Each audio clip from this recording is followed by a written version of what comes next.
Ladies and gentlemen, welcome to the Above the Bar podcast, where each week we belly up to the bar with a new guest, find out what they do, who they are, and what makes them great. So sit back, relax, and enjoy.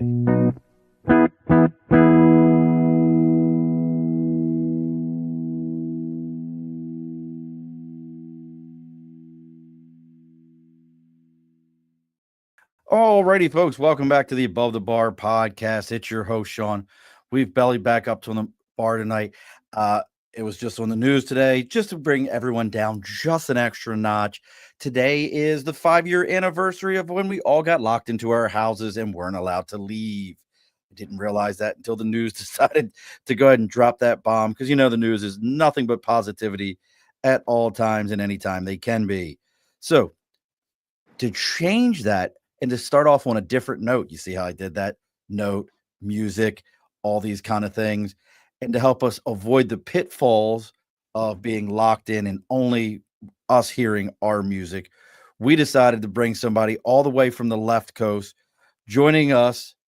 And he's originally from the right coast, but he ended up on the left coast. There's a whole thing there. We'll find out how that all happens. But joining us, and I'm going to butcher his last name because that's what I do. It's Mr. Scott Waldman. No butchering, pretty phonetic.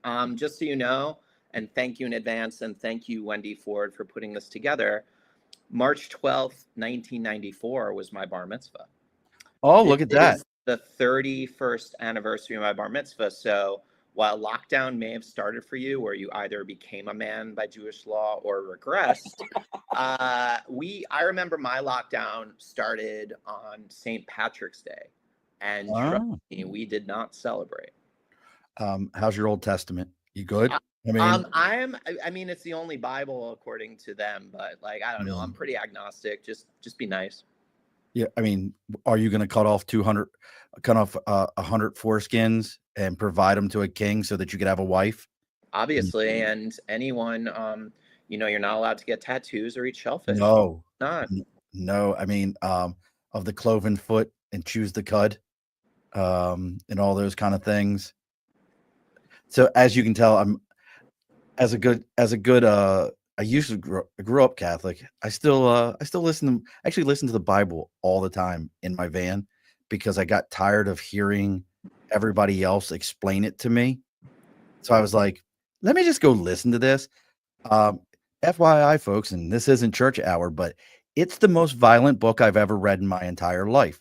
By far, bar none, I have never in my life read anything more violent than the Old Testament. So if you think John Wick and Jack Reacher have some violence in it, go ahead and get you some Old Testament and find out about foreskins and cutting them off and getting wives and smoting entire villages to include women and children, smote them to the last man.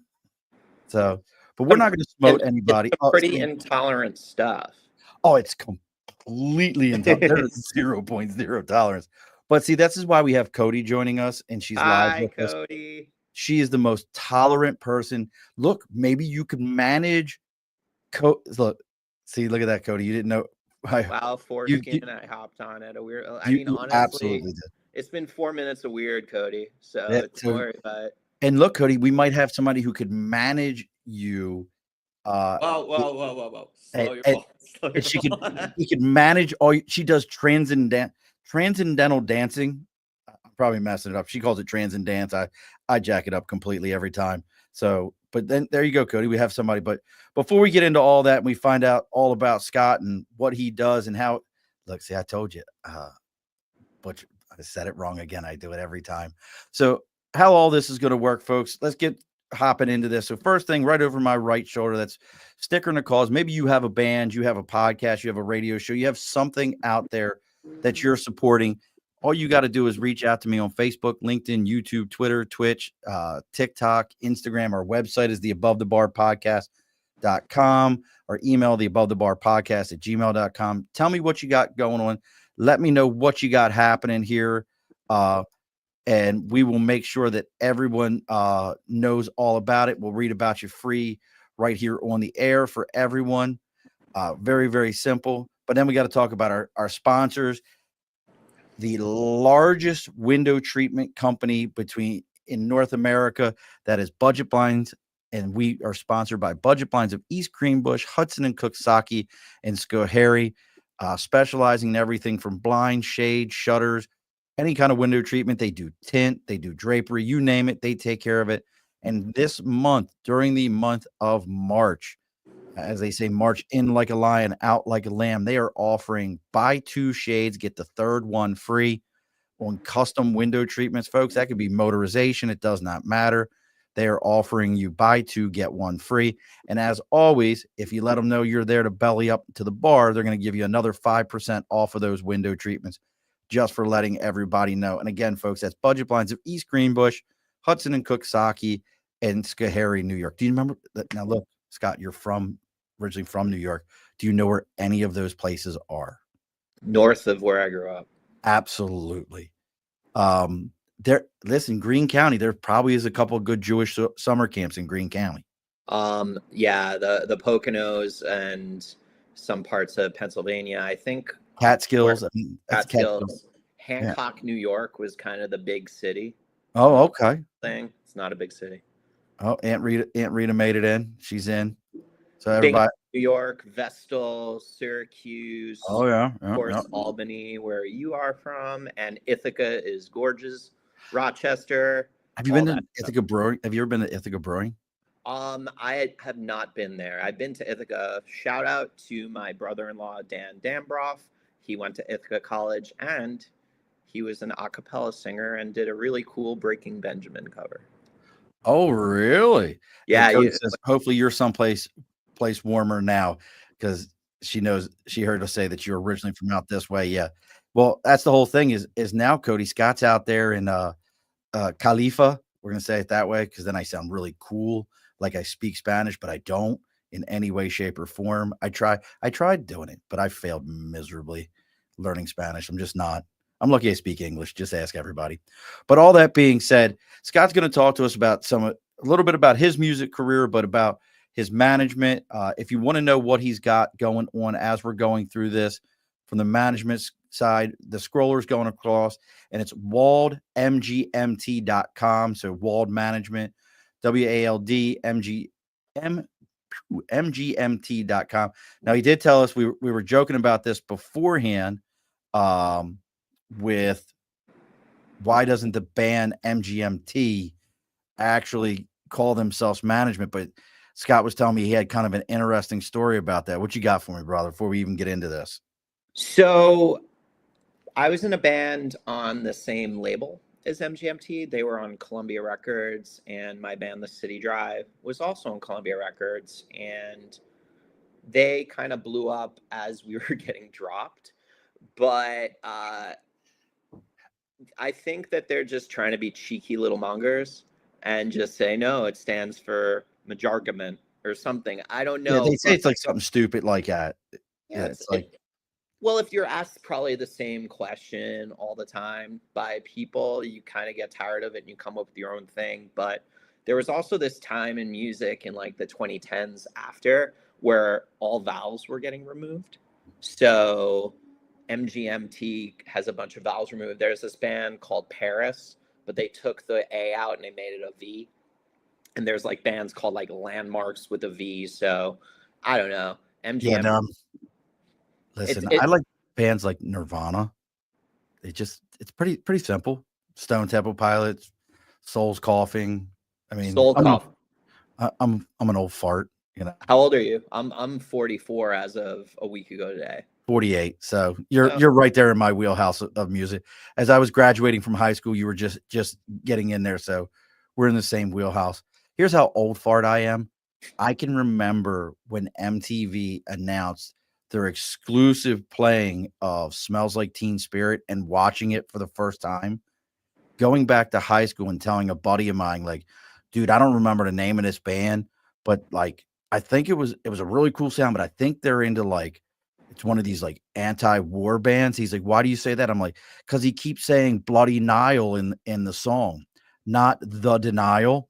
I thought he was saying Bloody Nile the entire time. So shout out to when you actually had to pay attention and read the inside cover of vinyls and tapes and CDs, so you actually knew what the words were. What's a CD? Oh God, please don't.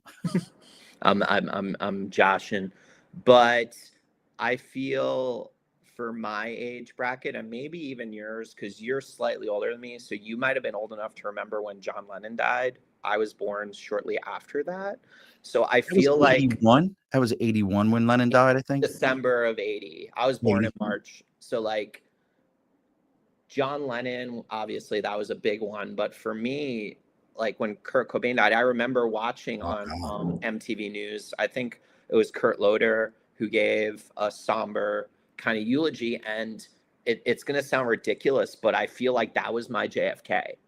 I get it. No, listen, I completely understand that. I know we're already making some left turns here, but did you watch any of the concert for Los Angeles where they had all the bands and guys like Post Malone came out and tried to St. sing Nirvana, Vincent. and then what's it? St. Vincent did it. Yeah, they did the Nirvana tribute. And I think Paul McCartney even recorded a song with like Dave Grohl and Nirvana too. Like I'm sure Kurt would have been stoked on that. But did you see his daughter? But She was I didn't see it. It's kind of funny because Dave Grohl used to be like the most like unproblematic guy. And then until until recently, and you have the internet. Enjoy yeah. it.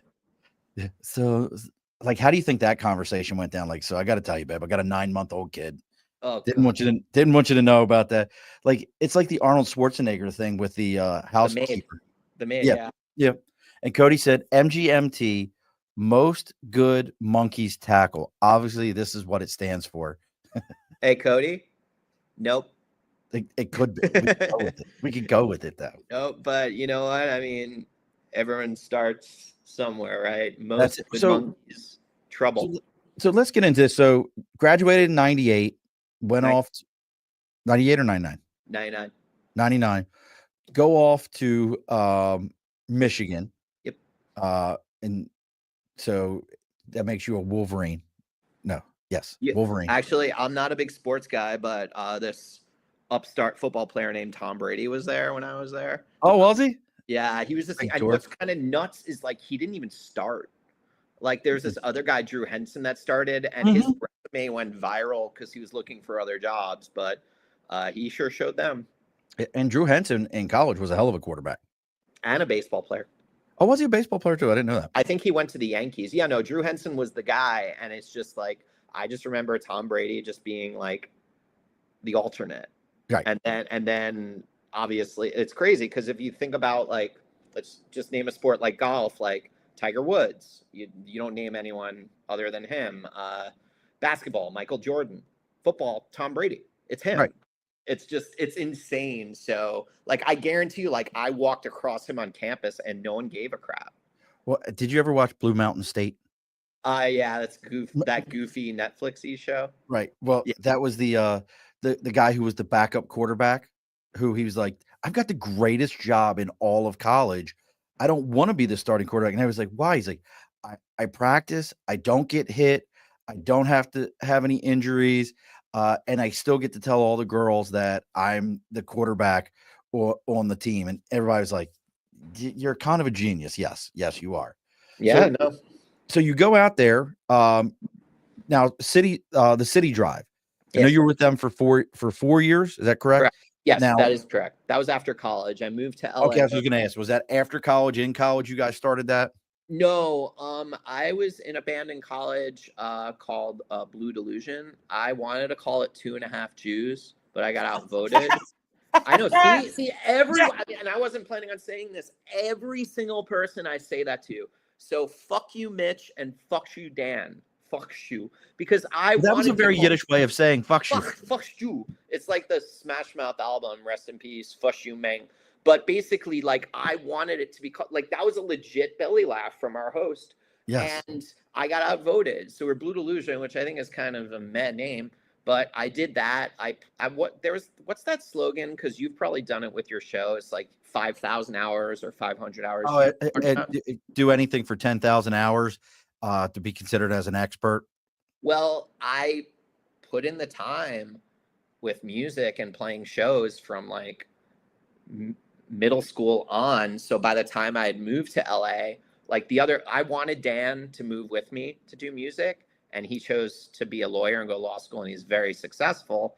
But he envies my life, I envy his. You know, grass is always greener.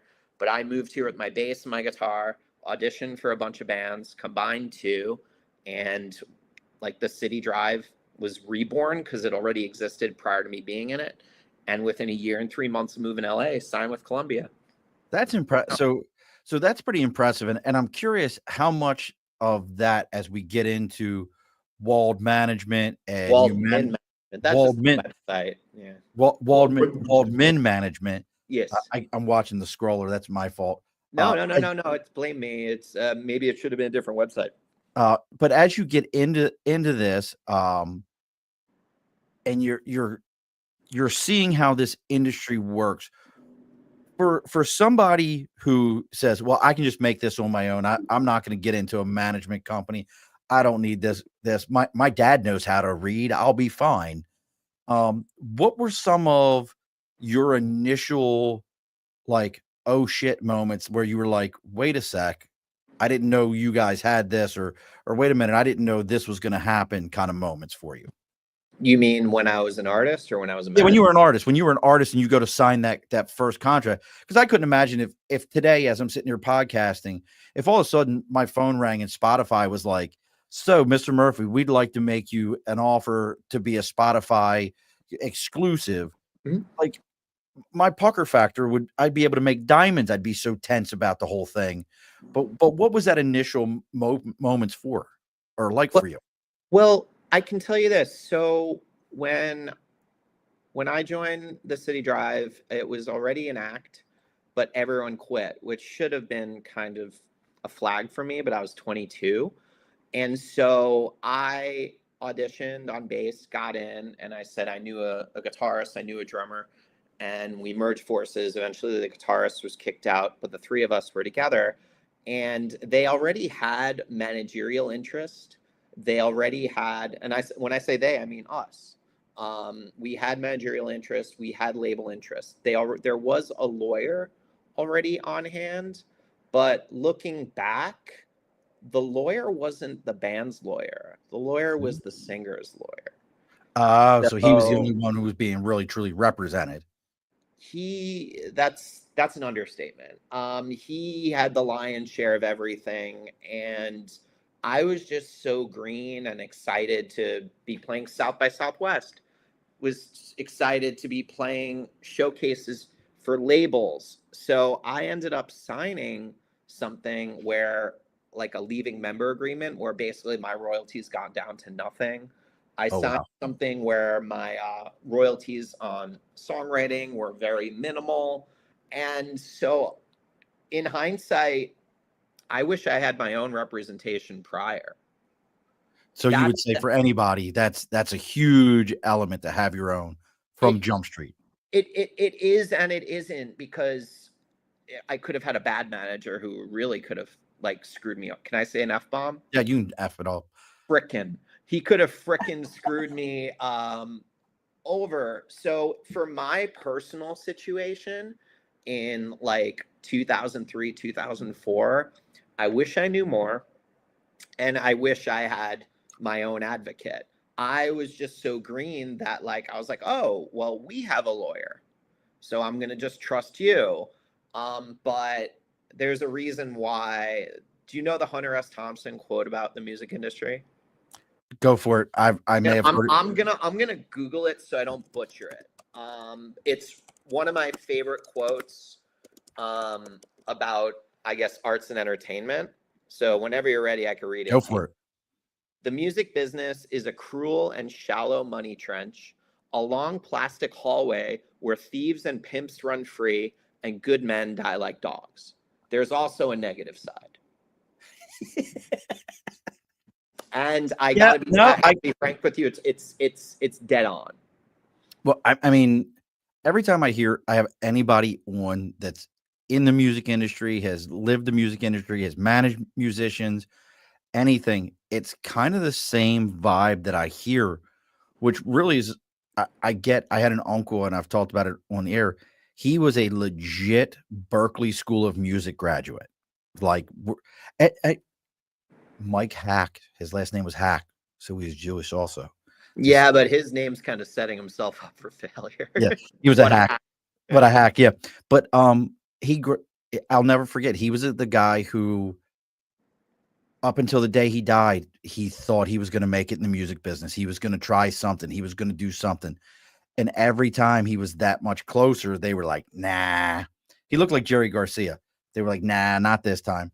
And look, folks, everybody who's joining, everybody who's listening in on us, if you have questions about the music industry, maybe you know somebody involved, or you want to advocate for somebody and you want to get Scott's opinion, this is not legal advice, it's just an opinion on it. Drop your questions into the box here. Let us know what you got.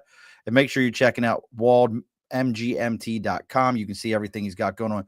So all this is going on. 4 years, you're doing your thing. What was kind of the peak where you kind of went, oh, this is over now, like we're done? Well, I actually quit the band about a year and a half or so before they ended. My father, I mean, this is gonna be a downer, but it's real. My father was diagnosed with lung cancer, and I found out in late 2006, and I was not that was like a few months after our record came out, was in stores, we had played Warped Tour, yada yada yada. I remember Warped Tour. It was, I mean, they're revitalizing it now. It's just not fully across the country, but playing it was a dream. And I was just getting more and more downtrodden because the lead singer of the band, you have Google, I don't need to mention his name. He was just not a good person. And I determined that I had enough cancer in my life. Didn't need to add more. So I quit. A week after I quit, they got dropped. It was not because I quit, but I would tell myself that. Made you feel better? It did make me feel better. It made me feel better that, like, because actually I was not liable for any money because I quit prior. So that was, I guess, fortuitous. But I quit the band, and my father ended up passing away 2 months later. But the writing was on the wall for me when it wasn't fun anymore. And I didn't move to LA to like be like a rock star. I moved to LA to do music as a career. And I mean, you said it yourself. Like, I mean, just there's so many hacks at Berkeley. There's just so many, and I could honestly say, like, yeah, I mean, if you get a degree from there, you're set up in some areas. But I bet if you were to ask like 1,000 Berkeley grads what they're doing right now as a career, I bet it's slim to none. Like they achieved like even the success I had not going to music school. And I'm not bragging. I'm just saying. But I get it. Yeah, it's hard. I mean, yes, John Mayer went there, but for every John Mayer, there's other people. Some of the best musicians in the world are playing guitar at a New York City subway. I've seen many of them, and it smells like hot insane. fungus. They're insane, but if it makes you feel better, Scott, you are on the Wikipedia page. I am, and so is Lido Beach, and so is I think Waldman Management. So, but you made the City Drive Wikipedia page. Damn fucking right, I did. You are in there. You don't have a hyperlink. No, there's another Scott Waldman. If you go to scottwaldman.com, let me see. I haven't gone in a while. We'll all bombard that guy and get him getting cancer cultured. Wait, scottwaldman.com. Tenacious, persistent, professional. Good for him. Anyway, so you're doing this so you leave the band, worried, taking care of dad, doing all those kind of things. When do we go back and say, okay, I'm not going to be in front of or behind the mic anymore. I'm going to be I'm going to be behind the curtain and setting these things up. When do you make that transition? Can I do a little bit of the gap in between? Yeah, absolutely. That'll set the stage for it, pun intended. So I started another act, Lido Beach, which has essentially always been me with people helping out. And we didn't have a major label deal, but we had, we sold more merchandise, we sold more CDs, we had more fans, and I play songs in the Super Bowl and the Final Four, and I would play songs in movies and such. And Hold on, Paul. What do you mean you sorry? would play? What do you mean by you would play songs Uh, in those events? so Super Bowl 20, was it 13? Don't remember who was playing, doesn't matter. During like montages for some of the football players, my Right. music would be in the background. Oh, no shit. So yeah, it was pretty cool. And I think outside the World Cup, like I think it's the most watched thing in the world. I don't You know what the know, World Cup is. What is that? That's it's this thing where people like kick a ball and they call it football too. And those dastardly un-American people. Well, I And want to know. I want to let you know why you should know that Super Bowl so much. oh, you're a Ravens fan? That was the Ravens and the Niners. That was the Har Bowl. Wait, in 2013? 2013 Super Oh, Bowl cool. is what they referred to as the Har Bowl because Jim and John played each other Okay. in the Super Bowl. So that is the Ravens winning the Super Bowl. Wasn't there a Raven that like would put dogs to war to each other? No, that was Michael Vick. He was Vick. Philadelphia Eagle and Atlanta Falcon. Damn it. Well, that shows how knowledgeable I am about American You football. might be thinking of Ray Lewis, who was charged with murder. Yes. Or I meant Jamal more Lewis, OJ, or, but or in the Jamal middle. Lewis, who went to jail for coordinating a giant drug deal. And the worst part about that one was he introduced two people that had a drug deal while he was in college. They didn't charge him and him go to jail till like he had already had a Super Bowl ring and had been with the Ravens for like 2 or 3 seasons.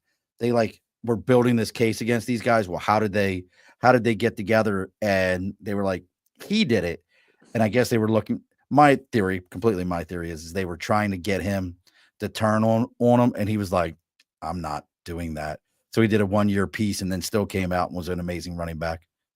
And Aunt There's Rita no said, like statute of limitations on that stuff. nah, a lot of Rita that's, Raven. Ravens yeah. are the best. That was a great game. Yeah, Rita. So, and then sad times. Yep. So, but back to all this. So you've got music, you've got the Lido Beach. But I don't think I went into how I became a manager. Yeah, but I haven't. I'm curious about that because Sure. there's so many people out there that I think that aspect they think like, well, my dad can manage me, my uncle can manage me, my little sister's really good with math. Like, sorry. Yeah, it's true though. Like we've all seen these like things where they're like, and then you find out like 5 years later that they've been embezzling their money and using it as their own personal piggy bank, and they have nothing to show for it. Or the manager was like the Menendez brothers' father, and all bad. My cousin's a lawyer. Yeah, your cousin's a divorce lawyer. It's like, so I became a manager completely accidentally. When I would come home from touring with the City Drive and Lido Beach, I would actually teach guitar. And believe it or not, just so you kids know this, I made more money as a guitar teacher than being in a major label band, the same label as Beyonce and Billy Joel. No Facts. shit. Facts. Oh my God, like substantially more. And one of my former guitar students, who's now one of my closest friends, I love her. Her name is Sherelle Ziv. Her act is called Relly. She hit me up like years after I started teaching her and said, Scott, I have some music. Can you let me know what you think?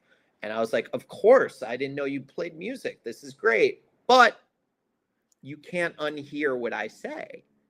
And she's like, no. You're no BS. You're a New Yorker. You're going to give it to me straight. So I did. It was good. But a wise man once told me that good is the enemy of great. And so I would rather be shitty than good, honestly. Because at least then it's like polarizing. All right. Then you know it.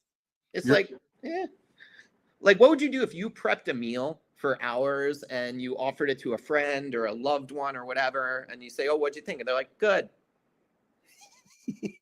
I know exactly what you mean. Yeah. It's like so it was acceptable. Like my kids will do that to Tolerable. me. My kids will do that to me. I say, "Do you guys like this?" Yeah, it was good. No, no, no. Like, is it make it again kind of good, or like if it's in front of me, I'll eat it kind of good. Like I absolutely understand what you're meaning. And it's like the word sure and interesting, but we could go on. Hundred So, percent. I watched her play a show and I gave her a bunch of notes and she took those notes and the show vastly improved and she had way more people there. So I said to her, what I'm doing is essentially what an artist manager would do. Can I manage you? Boom. That's how it started. 100% organically, had zero goals in that sector. And I quit working with her after a week because she did some silly things, not like offensively bad, just things that like I Didn't would. work for you. Well, yeah, I mean, if you're gonna hire me, like, yes, and just so you know this, as a manager, we work for the artists. The artists don't work for us. But if you're hiring me to counsel you and you're unwilling to be counseled, there's nothing for me to do. So I quit, but it turned into a business, and now I'm on, your show. And we appreciate you having you on our show. I So, appreciate it too. so Well, just anyone who's listening to this, just so you know, or watching, we literally planned this episode like 2 seasons ago. Like no joke. Like I feel like we planned it in like fall or maybe even oh, like at summer. least. Well, Yeah. I tell people all the time. I mean, with what I do, what's tough is every so often I'll get somebody that'll be like, "Hey, uh, I can manage your show and get you more guests," or and I'm like, "I'm booked till July right now," and they're like, "What?" I'm like, "Yeah, I don't have any space until July." Or people will be like, "Hey, man, I really had a great episode with you. I'd love to come back. When can I get back?" And I'm like, "July," and they're like, Or what are you doing in 2027? I have an opening in May. "Yeah, it's like they're like." I did the same shit. I had a radio show on Adobe Radio. We did about 300 something episodes. And I remember like I was booking a guest and I was just like, yeah, so I'm free, November, December. And they're like, fuck off. I'm like, what do you mean fuck off? Like I have other guests. Like Yeah, this is my calendar. If you can't commit to that, then I'm sorry, but you can't be on the show. So I applaud you for being organized and having a demand. well, that's the other side to it is every so often I'll get somebody that'll go, "Well, I know you do your show live at 8 o'clock. Can you do it Tuesday at 4 p.m.?" Nope. Nope. And they're like, "What?" I'm like, "Nope. But don't you know this is the president we're talking about, Barack Obama?" I'm like, "That's great. I hope he's available Wednesday at 8 p.m. Eastern Standard Time."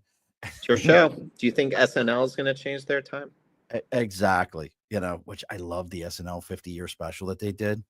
I watched some of it. I haven't watched it. I watched the music one. In the middle of it. I mean, there's just so much content. Oh, There's so man. much.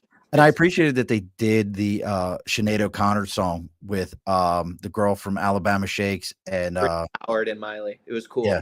That was very cool because if you understand SNL, you understood how important I got chills right now even thinking about it, like how powerful it was for them to do that. It killed her career. She literally like if it would have happened now in 2025, no one cared. No, but it killed her career.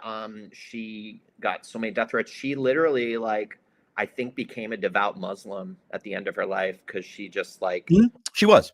Yeah, she was on top of the world when she did that. Like, Oh, absolutely. Like if Coachella had existed then, she would have been a headliner. Like for easily. sure. So and that kind of gets into what you do as a manager. Yeah. And I know you said, you're part counselor, you're part guide, you're part No, I'm an unqualified doctor, lawyer, teacher. So with some of these things, what are some of if I was a musician or even with what I do now, if I came to you and I said, "Hey, Scott, I'm looking for a manager," what are some of the elements that are important to look for in a manager? Well, the best way to find a manager is for them to approach you. Yes, sometimes cold calls, cold emails, well, calls, no. Like if some random person called me and wanted my services as a manager, That would be the last time I talked to him. But if No. someone like, Now, yeah, tell me about that. Hold on, that's interesting. Why? Like, if somebody was like, "Hey, I really got some good music. I'm people are talking to me, but I need a my number's manager." not public. But wouldn't that mean So somebody gave it to him? So that would be even more important. it would have been a better move for them to email me, not just call me. Interesting. That's I interesting. I don't know if they didn't get the number from me or through me giving it to someone else to call me, I would find it extremely unprofessional. Interesting. I mean, well, just think about, like there's a law firm and they're hiring a legal secretary. Do you think that HR would want someone that they don't know just to call them, or do you think they'd want an email? So so I used to do staffing, Okay. and we for a funny enough, that's actually something we teach is if you want to work for a particular law firm or any work environment, if you want to work there, pick up the phone and call them directly, tell them who you are, and find out what's available, find out how to get in front of them, because it shows ambition and it shows that you actually do want to be there.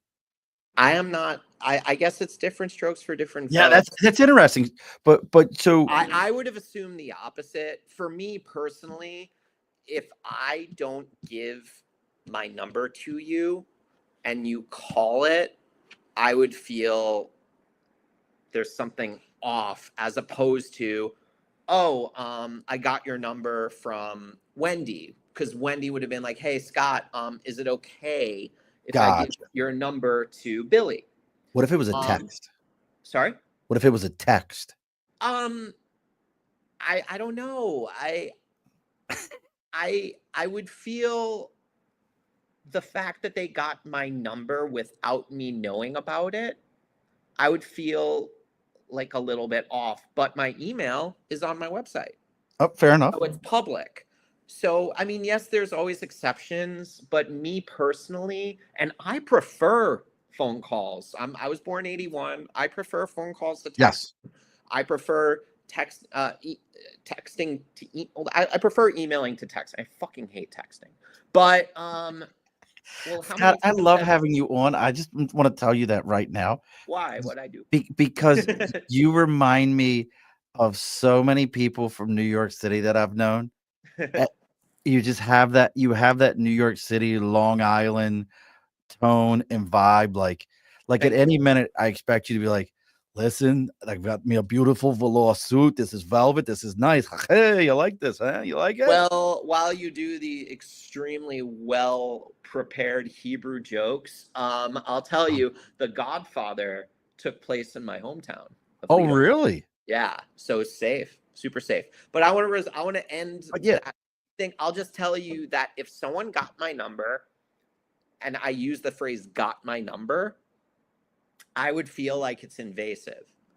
I get But that. but I mean, listen, another manager might feel the opposite. I'm just saying for me, and that's the thing about this business, it's never one size fits all. There's so many like Nirvana. I guarantee you there's labels that passed on Nirvana. Oh, absolutely. The Beatles Decca Records said guitar music's on its way out.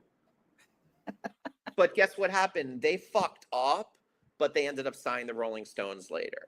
So, it's a Who? silver medal, quite a good one. But can you imagine being the guy to pass on the Beatles? But did you ever heard what Paul McCartney said about the Stones? What do you say? Called him a great cover band. That's so fucking snarky. Because Did you ever hear a what lot he of their said early about? music were blues covers. No. Well, Beatles started that way too.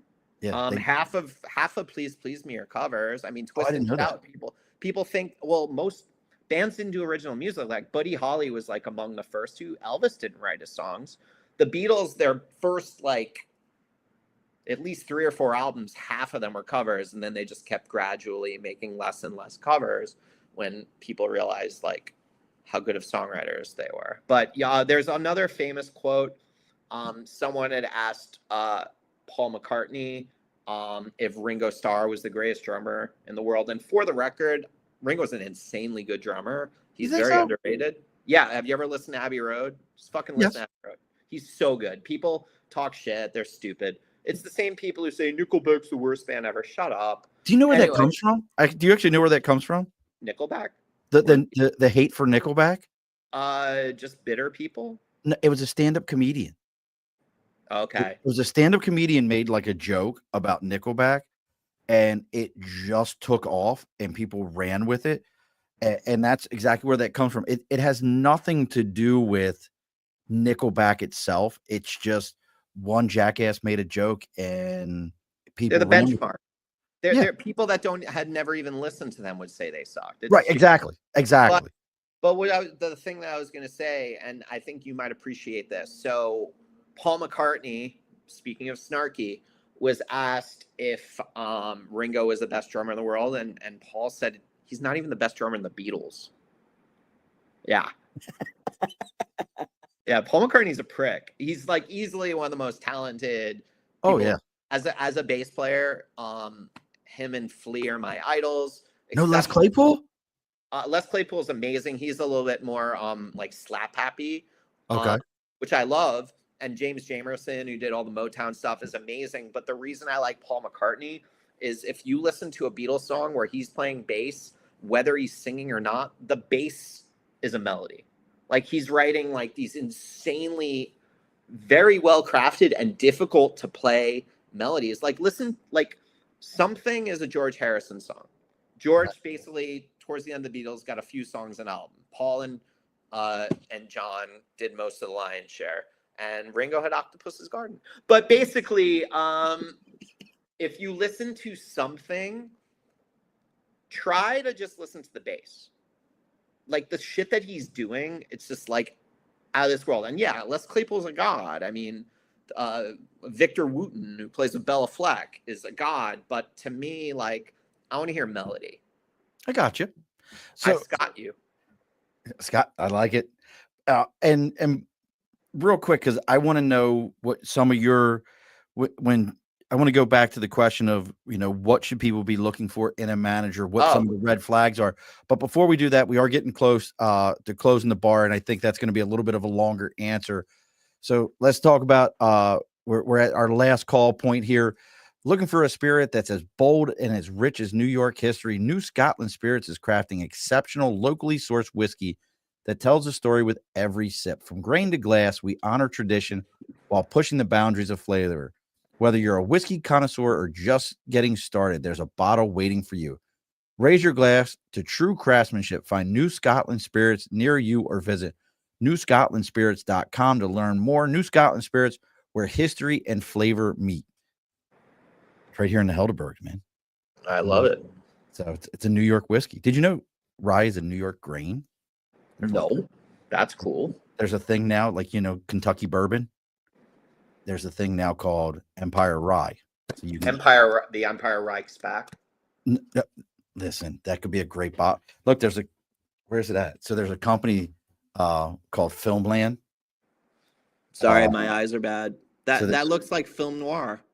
Well, that's what it is. It's a whiskey company called Filmland, and Empire Rye's back would be right up their alley because all their bottles.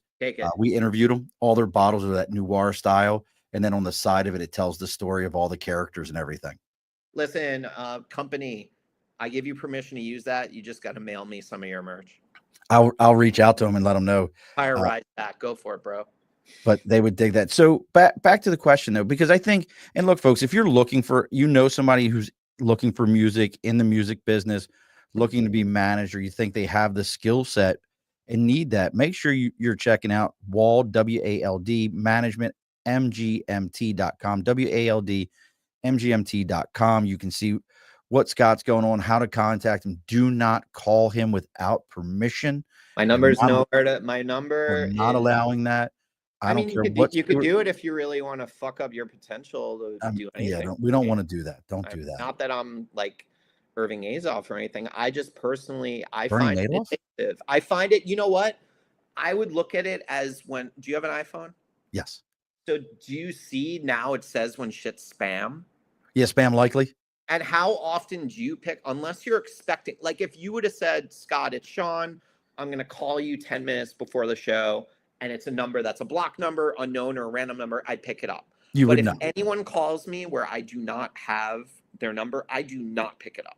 Yeah, I with my company, I run into that all the time where I'm like trying to call clients and they won't. Their number will go right to voicemail. I'm like, hey, I tried to call you. They're like, oh, I don't have your number in my phone. That's what it is. So I get it. So, but back to the question about, you know, what are some of the pitfalls as far as looking for a manager? Because I think you've already said it. A manager can make or break a career as far as especially the financial side or how they market you around It's the connection the side. connections. So what are some of the red flags that somebody should be out there looking for to be kind of like, I need to watch out for this guy? If there's a retainer of any kind, and this is another source of contention for people, but for me, that de-incentivizes you to work. So if you're paying some manager like $2,000 a month to manage you, they're getting money regardless. They don't have to do shit. I am always a gross, and not gross sloppy, but gross percentage agreement. And typically, if I am managing an act by myself, because sometimes I do co-manage, I do 15% gross, which means that if you make $1, I make 15 cents. That's just it. However, there's some people that do net, which to me, technically you could go your whole life without making a penny. Because if someone gets $100,000 record advance, and I'm like in a gross agreement, I'd get 15K. But if they say, okay, cool, like I'm gonna buy a van and a trailer, and you know that's gonna end up costing 50K. So that means already, like they You're could losing say, money. well, since it's a net, like all these expenses, you're gonna get a percentage after and after and after, and then ultimately, like you can get someone $100,000 advance, and they could just choose to buy like a Mercedes And just for screw you out of $100,000, everything. and then guess what? No money. So I'm not saying I'm doing it purely for the money, but I'm a single dad, and this is my job, and so I need to get paid. So one of the first things, like I said, I think if someone is charging a retainer, run the fuck away. That's thing number one. Thing number two, they have to be available. What do you mean? Now, if someone manages you, you have their phone number and they have yours. So I don't expect, and I tell my clients this too, don't call me at 3 a.m. on a Saturday unless it's necessary. If the font on your poster is an 11 and you want it to be a 12, do not call me. Also, if your arm gets cut off because the scaffold falls on your body, call the fucking ambulance. Don't call me, because do you know what Scott, what do I do? I only got one arm left. Well, with the arm that is on the floor, bash your fucking head in and then call an ambulance. Unless you're the drummer from Def Leppard. You know what? He made it work. He figured it out. He figured it out. I'm sure it was not intentional, though. I mean, he was like drunk driving. Ugh. I mean, listen, he did it, but I don't recommend that. So make sure they're available to you. Make sure they're available in some form, you know, just like we said, some people are email people, some people are phone people, some people are text people. But if I work for you and you tell me you prefer text, guess what I do? I text. If you tell me that you prefer call, I'm going to call because I work for you. However, I'm also not your bitch. So there's certain boundaries. But so, yeah, I guess the two things I said to look for: do not sign with anyone with a retainer. That someone's available. And it never hurts to vet people. like if you like, because if you're an artist and some manager comes to you and you know some people in the music industry already, Right. you could be like, oh, have you ever worked with Sean? Has Sean done X or Y? Is Sean, a good dude? Because I think the most important thing is not smart, not core competency, but if you think that they're like, I'm not expecting them to be a Boy Scout, but like, I like a good dude. Like, I like that because when I hear a good dude, I hear honest and noble. And I like it. I would prefer honest and noble over smart. I can understand that. That makes good sense to me. And That's it someone becomes who's actually loyal got your too. back. That's somebody who's got your back at the end of the day, regardless of how things go down.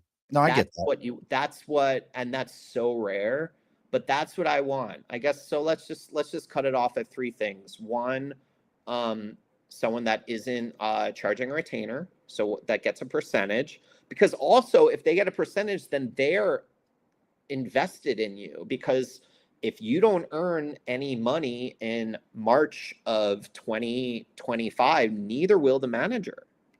And I wanted to ask you something about the percentage. Are those good answers, though? I love that because you know what? I think those are the things that, when you mentioned the percentage, I can remember when one of my sons was really young, and like every parent, you're a dad. You're like, my kid's the cutest kid on the planet. He could be a model. Ask Wendy. Actually, my kid got recruited, but anyway. Yeah. But you know what? That's a great example right there. Is I remember saying that about one of my sons, and everybody said, "Oh," and then you would see these things at the mall, like, "Hey, come down for headshots and all that." And then I asked a friend he wasn't personally in that industry, but he knew a lot of people. And I said, "What do you think about that?" He goes, "Listen, you can reach out to those people, send them pictures and everything." He goes, "But if they tell you that you need to pay for headshots, they're not interested." Nope, it's a scam. Right. It's a scam. And that's what I kind of feel like what you're saying to us here is if you go and you reach out to a manager or a manager reaches out to you and says, "I'd love to manage you. I just need $2,000 a month and I'll get you going." It's probably a scam. It's 100% a scam. No, and I'll say this, and some people will embarrass me. No reputable representative, whether they're a manager or an agent, will charge a retainer. Publicists charge a retainer. People who do art charge, Different animal. Yeah, but if you are having someone, an equity-based person, lawyers sometimes will either get like equity or they'll just have an hourly rate. But I don't think managers. Is there just a manager and an agent? Oh yeah. What's the difference? So it's funny. You're in New York, and I am in LA. We're not legally allowed to get people gigs. That's procuring employment. No, agents, managers are a part of everything. They're a part of the story. They're kind of the liaisons. They deal with press. They deal with the label. They deal with the agent. They deal with whomever. The agent is. You've heard of companies like CAA or William Morris, right? Yes. Those are agencies. They are strictly for shows and employment. So it's like Tom Cruise, for example, Jerry Maguire, perfect example. He was a sports agent. He was like basically responsible for certain financials for that stuff. For film and television, Tom Cruise has a manager who probably like helps with all business, and the agent is the one who's submitting them for roles. Interesting. So I would have never like that to me. If somebody would have came to me and say, "Hey, I want to be your agent," I would have never known the difference between one. Well, when you book me in October of 2028, we can go more into that. I don't know if I'm open in. I'm not. I have to look, see what. But it is 555, so we ran the gamut. You tell me. Oh, sorry. Or for you, it is 855. Yeah, I was about to say that we're definitely. That's all. Completely sidebar. I cannot tell you. I've had it happen at least 2, possibly more times where I'll get these people from England. They'll be like, "Oh, mate, I'd love to be on your show." And I'm like, "Okay, it's 8 p.m. Eastern Standard Time." "Oh, no problem. Beautiful. Chip, chip, cheerio," and all that. Is And I'm that like, 1 a.m. for them? "Oh, it's something ridiculous." And Yeah. then we'll be like a week out from the show, just like I sent you the emails. And I'm like, "All right, I need your headshot and your bio shows." Uh, Look, man, I can't do that. That's I'm like, "Bro, I told you this when we first talked, and you said no big deal." The only one that it didn't give me no trouble, and her Ozzy name, Osbourne? I wish I would so talk to Ozzy. Uh, Her name is Anita. She, the most amazing story. You know, we talk about refugee stories and people coming from like South America up. She escaped from Palestine to somewhere in like Norway or somewhere like that. And her story was like, yeah, so I had to go into Turkey, hide in a ditch, wait for a truck, get loaded in, like things that we hear about coming out of Mexico. She did to leave Palestine to get away from her family and the oppression of her people in that country. Well, she got out of a continent, like the ones from Mexico. I'm not saying it's difficult, but getting from the Middle Yeah. East to like Europe, Yeah. that's insane. Yeah, it's absolutely one of the most incredible stories I've ever heard. I told her, I was like, "Your story is a book that needs to be written," because nobody here in the US is like, we would be like, "What do you mean? Just like get a ferry boat and head right across the Mediterranean. Who cares?" Yes, it's that easy. Yeah, that's because that's who we are. We're Americans, like. That easy. But you know what? That's a What? whole nother story for another day. But I absolutely, I mean, those 3 things to me kind of set the stage that if you're going in and you're having these conversations, those are easy red flags to kind of be like, hey, Immediate red flags, not necessarily the one about like being available, but if but you I are, think that is but because if you could figure it out to some extent. It's like, so if I do go with you, I'm just pretending to be the artist talking yeah, to him here. If I do go with you, like, what's the best way to contact you, or how often do we talk? And right. my response as a manager would be like, well, we have weekly calls once a week, and that's the bare minimum. And we'll talk also as needed. But obviously, I work for you. You can hit me up whenever, but you don't want to do that so often that when I see your name coming on my phone, I'm already dreading it. And how, and just as a thought, I think they should also know something about you and your music, not just, hey, they saw my Instagram and I've got a million followers. I guess they want to manage me. Because I've ran into that for myself where um people have been like, oh, well, I really think I can up your content. You've got great content. And I'll go, so what was your favorite episode? And they don't know. They're like, well, I'm like, listen, man, don't call me up and tell me how great you think you could make me, but you know nothing about They want what I money, do in dude. my show.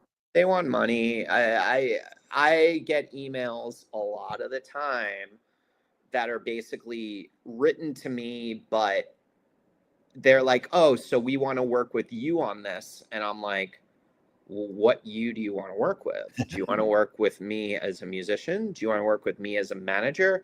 Do you want to work with artist A, artist B, or artist C? And I get some of these emails, and so sometimes it's so funny. I get an email from the same person months out, and that's when I know it's bullshit. Yep. And so, yeah, it's everyone fucks up, everyone makes mistakes, but in general, especially if you're advocating for yourself, because now, like, because of technology, like, the need for a manager is not as important because anyone can release anything right now. I mean, case in point, you have this show, Yeah. you have sponsors, which is fucking awesome, but you didn't start with sponsors. No. And so, since basically the barrier to entry is minimal, I mean, you used to, like, Fridays used to be, no, sorry, Tuesdays were the days that albums would come out. Mm-hmm. And you needed to have a big label or a big distribution company to get in stores. Yeah, I can go on Bandcamp now. Now anyone can do whatever the fuck they want. So choose wisely. Well, look, folks, if you've got questions for Scott, you want to know about it, his Don't last call name, me. don't call him. If you call him, I'm so going to listen here. But you can go on to, it's Waldman Management. His website is WaldMGMT.com. You can see what he's got. I do expect that everyone is going online, finding all the Lido Beach stuff, downloading all of it, buying at least 5 copies. He's got 3-4 cases of CDs in his garage right now. He needs to get rid of those. So make sure you help him to offload all the extra stuff that he's got. It's appreciated. Make sure if you're finding me through Scott or Scott through me, you're doing those like, share, follows. His Instagram is also this exact same thing. The Instagram, if I can get back over to his Waldman Management, you can find there. Lido Beach has an Instagram page. You can follow him on all those locations. But if you're also just finding us, make sure you join us next week, because if your music career doesn't work out with Scott, you're going to need to talk to our next week guest, and that's Dr. Tom Dunham. He's a career counselor, motivational speaker, athlete and adventure. He does he does crazy stuff. He's literally the guy who lives in a van down by the river, and he does it for fun. Dr. Tom is amazing. He's got his doctorate from Nova Southern University. We're going to be talking a lot about careers. How do you get into your careers? What are some of the myths about job hunting and careers? When Scott and I were first dropping off resumes, they used to tell us, make sure you put it on bright yellow, green, pink, blue paper so that somebody will notice it. And then if you saw the stack, it looked like a rainbow bright vomited on someone's desk, because there was paper of every color. Well, that world's different now. We're going to talk about LinkedIn. And is your LinkedIn, most people don't realize it, that is your cover letter before a business ever even looks at you. They're going to look at your LinkedIn, see what your involvement is, see what people are saying about you. So we're going to be talking about those things next week, seeing what he's got going on, what he can help us with. We're also going to talk about some of his extreme lifestyle. The dude's a wild man. And I'm a wild man. You're a Waldman. He's a wild man. One letter. We're going to talk about that. So make sure you join us now. Scott, I know you've binged. No, you didn't, because you told me you didn't. Binged all your episodes. No, I just want to say you did a really good job. This was fun. The best interviews don't feel like interviews. And what I told Sean before was, unless it was something that I had already known about, which again, shout out to Wendy Ford for making this happen. I try to come to these interviews like I know who I am, but I try to know as little as possible so that it feels like a real dialogue. And to be honest with you, it felt like that. This has been fun. It's been informative. You're good at what you do, and I really hope. Oh wow! Now the catcher in the rye. The little rock star action right there. So now look at the end. Now don't log off on me right after. We got to talk for just a moment afterwards. At the end of every episode, the guest always gets the final word. So what is our final word for tonight, Scott? Patience. Alrighty, folks, be sure to push your stool in. This has been a Second Front podcast presentation found on Apple, Spotify, and wherever podcasts can be found.